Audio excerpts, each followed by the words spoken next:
so I might The as well. first one. We're gonna skip ahead then for me. We're gonna skip ahead to a second Spider-Verse movie. The second Spider-Verse across the Spider-Verse. Across the Spider-Verse.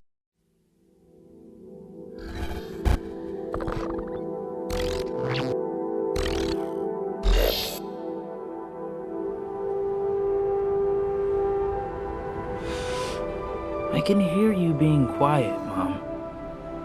I hope I didn't ice your game, man. No one my age says those words in that order. It's just hard to see my little man not being my little boy all the time. Yeah. You know, for years I've been taking care of this little boy.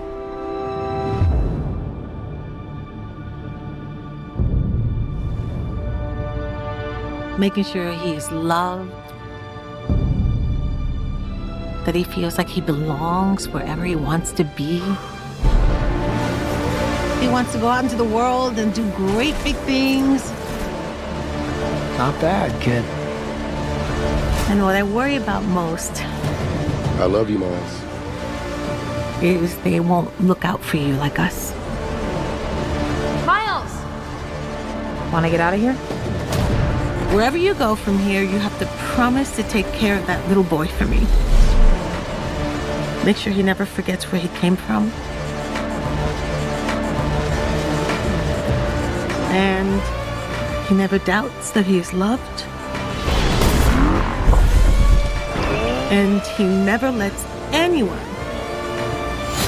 tell him that he doesn't belong there. Which is what made Jake famous. Is you had a bunch of videos go viral talking about the Spider-Verse, second Spider-Verse, and this is now the third time I've watched it. I watched it once in theaters and I watched it once for fun. And me and Jordan always say that watching something for this, I don't know if you experienced this, Jake, but watching something for this is just kind of a different experience.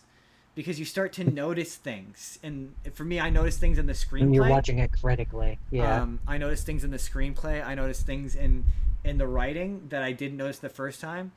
I think I was way nicer to this movie than it probably deserved, because I still think it's great. I still think it's a great movie. I love its use of color. The opening sequence with Gwen Stacy is a really pretty animated, like in terms of animation, it's really pretty, because I love how when she's like around the dad, it's cold, like the colors are cold, and then she hugs him and the colors become warm, like shit like that is great. I like how the Kobe Bryant, Hobie the Spider-Punk, I like how he has a different art style.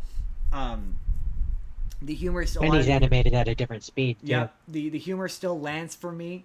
I said at the time, and I maintain it, it's 40 minutes too long.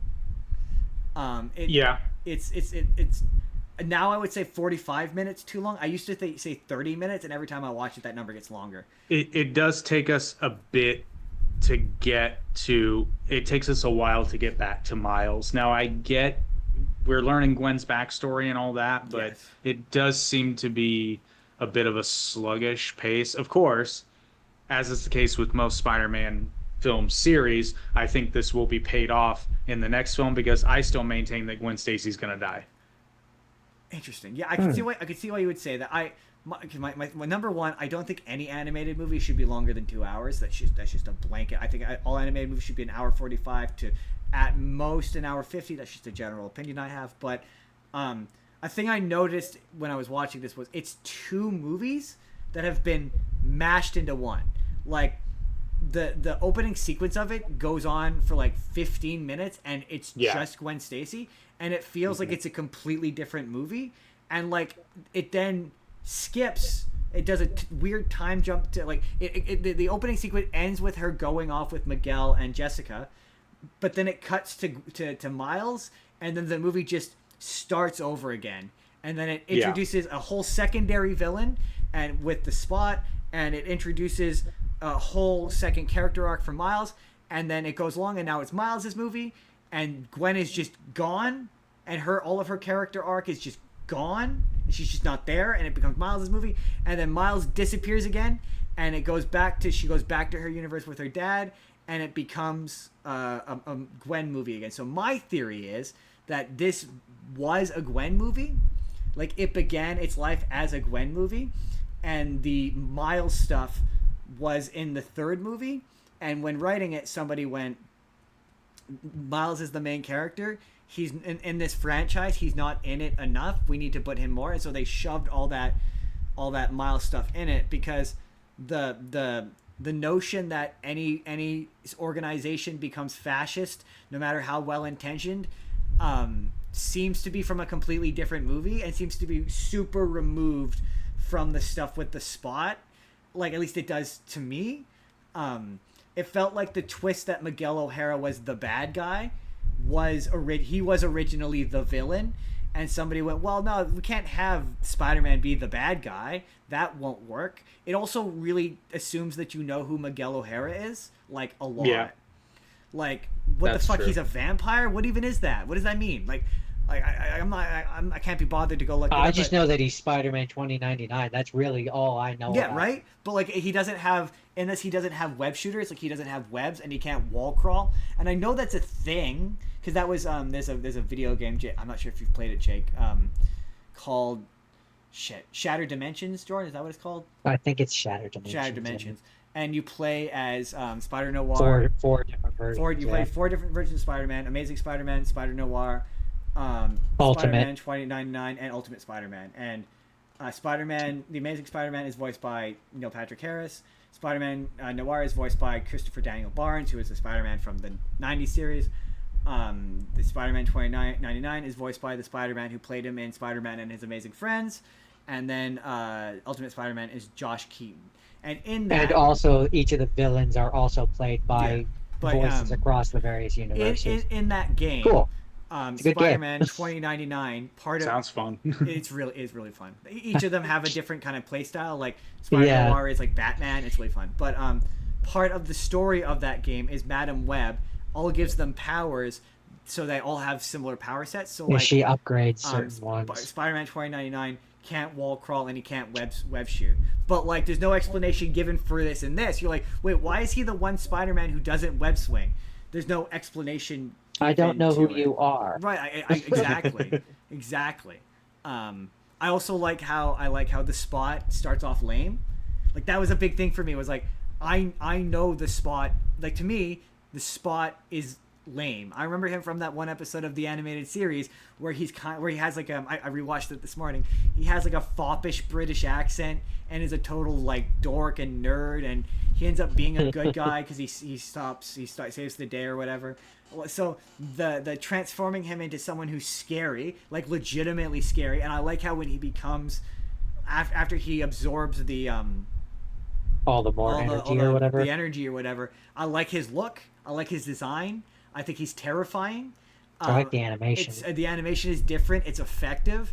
I have a different theory for the third one. I think we're gonna see other Miles variants. Like, we already see one. I see one. We see one, but you notice, and I pointed this out. You'll notice that, and Jordan disagreed with this, but maybe you will too. You'll notice that there aren't any Miles variants in the Spider Society. Correct. Because the whole deal they say is that Miles was never supposed to be Spider-Man. He was supposed to be Prowler. Right. That version of Miles, though, was never supposed to be Spider-Man.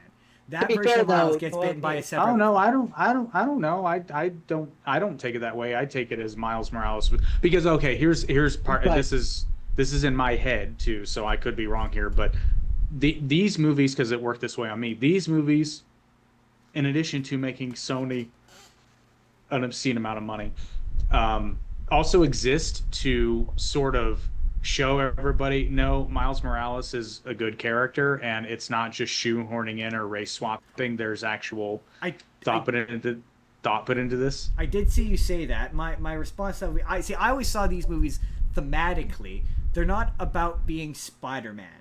Like, they're about the idea of Spider-Man as an idea, as a concept. My pushback to that, though, would be, you see it, like, this movie makes the case that every version of Spider-Man ever created exists on the spider web, on the web of life. And the web of life is a thing that does come from the comics. It comes from a storyline called Spider-Geddon, which where Spider-Verse comes from. But in this movie, you see PS4 Spider-Man. He's a character that you see in this, and Miles Morales is Spider-Man in those games. He is Spider-Man in those games. He gets bitten by a spider. He is Spider-Man. He does exist. He has his own. He has his whole own game. Yeah, there are other multiple versions of Spider-Man within the Spider Universe who are all meant to be bitten as Spider-Man.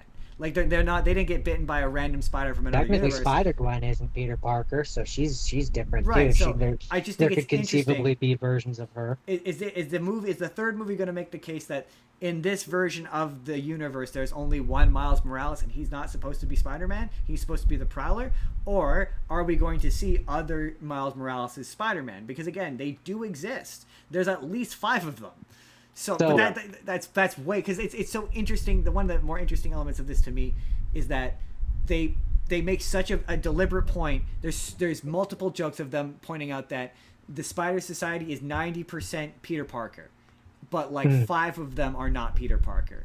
And so it's just so fascinating to me that maybe you're right. Are we going to see you bring up the Gwen Stacy thing? She mentions that all versions of Gwen Stacy die. Spider-Gwen, I don't believe, has died in the comics, but are we going to see other versions of Gwen Stacy? That is also a question that is worth positing. That's why I love. That's the thing I love about this movie, is that it makes you ask all these questions. So, one thing that I could, they could do, I should say, is because we've seen that Miguel O'Hara, the bad one, Spider-Man 2099.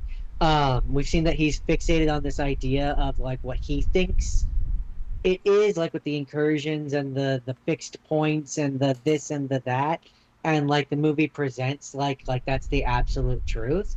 But I could see them going a route of, and it's funny, it makes me think of Rick and Morty, but where basically he's curating, pruning, I guess to compare it in Marvel, he's doing a version of the TVA where he's pruning the different branches, so to speak, and so like he's the reason why we're not seeing any, and he's basically got like a central finite curve situation that could be interesting, where he's preventing other Mileses from becoming Spider. But that's what I'm saying, where it feels like that idea of Miguel O'Hara was originally the bad guy of this, and then somewhere along the line someone went, but the Spot, we need an interdimensional bad guy, and someone went, what interdimensional bad guy do we have? The Spot.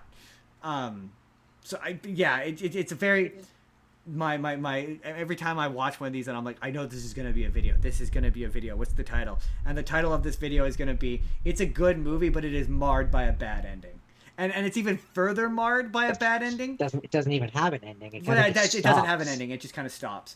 But like with the point where it stops, like it's weird because it ends with like Gwen Stacy. She's like, I'm forming a team, and the movie's not really clear about what that team's gonna go do. She just kind of walks through a portal, and like we're gonna go do a thing. I'm a MacGuffin. Join me as we go and do a thing, and like. The Miles stuff, I maintain that feels like it's the opening sequence to the next movie, and they've shown a bunch of footage like and various conventions. There was a trailer they showed at one of the conventions where it was Prowler Miles and Spider-Man Miles fighting each other, and it's like, that's clearly what the opening of this is going to be. I think the fact that he's evil is a red herring. I don't think Prowler. I think Prowler Miles. It's going to turn out. My theory is it's going to turn out that he's Spider-Man. But like in the sense that like he functions as Spider-Man in that universe. He's like, technically Prowler, but he's in the role of Spider-Man. Exactly. I don't think he's a villain. I think that's a red herring. I think he's a Vegeta. Yeah, and I think too, because they kind of plant the seed, and I may have misunderstood, but I got the sense that alternate Miles as the Prowler was the one that was supposed to be bitten. Yes, by the spider. I guess kind of what I kind of got. That was the idea. That's where I'm saying I think we're gonna see other Miles variant Spider-Man. Yeah, and I think they're gonna bring back I think they're gonna bring in the PS4 voice, and they're gonna have him do a variant of Miles. I think it's gonna be like a bunch of different Miles all team up. I like that. There's so much of this movie that I love thematically. I love the idea that like.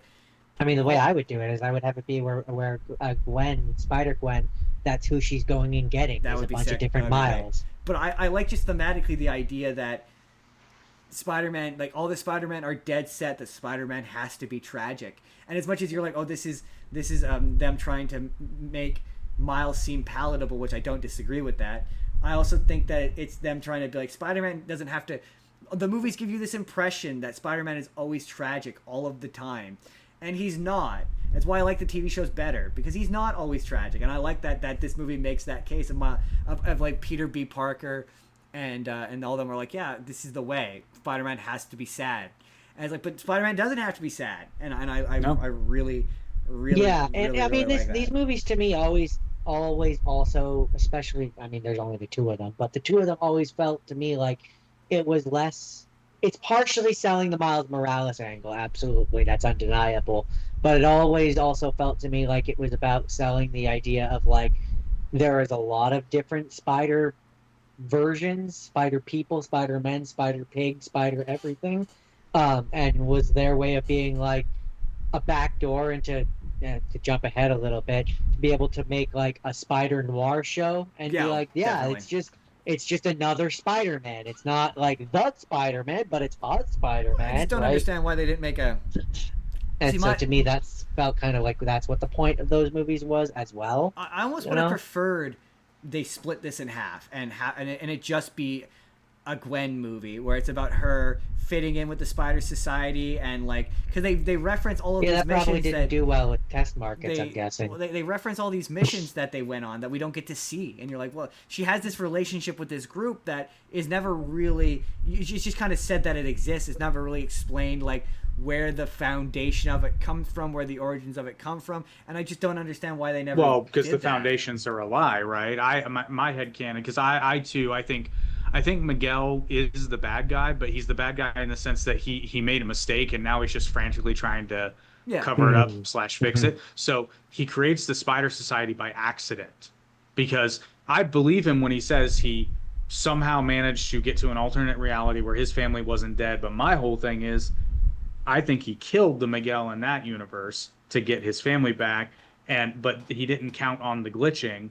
Well, he So says he has that to make the technology and he says that he went to a universe that Miguel was already dead. correct, but I think he lied. I think he went to another universe Interesting. because I And think he was made doing him the same dead. thing. Yeah, I think he was doing the same thing Kingpin was doing. But now, because he Interesting. accidentally encounters other spider people, he now has to have some big cover story. So I his got whole conf- bit about the canon events is Bullshit. Is that what you're Yeah, saying? yeah, that I well, think- I think is bullshit. in the sense that it will tear universes apart. Interesting. So what do you Yes. think is? Oh well, I mean, I guess the implication is that the tearing the universes apart was from that initial collider explosion. I guess is. But I see. I got confused because in the bit where you see the universe falling apart, you see that it looks like Peter B. Parker is there, or Yeah. Peter Parker is there. So is it He that is. like? So they never explain. My thing is like it feels like there's a bunch of shit cut out with Peter B. Parker because he barely gets to be a character in this, and it feels like he's gone through something in between the. It's weird. It feels like I missed a movie for a lot of this, which is bizarre because it's 2.5 hours long. Like yeah, it's weird. It has that vibe of like 5 or 6 writers all jamming in ideas into it, and it's a Spider-Man movie. They're like that. They're all like that. They all have like 1,000 ideas and they never. Anyway, that is Across the Spider-Verse. I'm apprehensive. My indignation towards towards the ending has only increased in the removal from when that movie was supposed to come out. I would have been less pissed off about it had it come out a year later like it was supposed to. But the fact that it's now like 4 years later and they still haven't put it out yet, even though they said they were going to put it out a year later, makes that cliffhanger ending even more like egregious to me. Yeah, say what you will about the first one, it's Very a complete frustrating. movie. Like again, good movie. It's a good movie. Like in terms of creative non-stagnant animation, it is a benefit to the industry.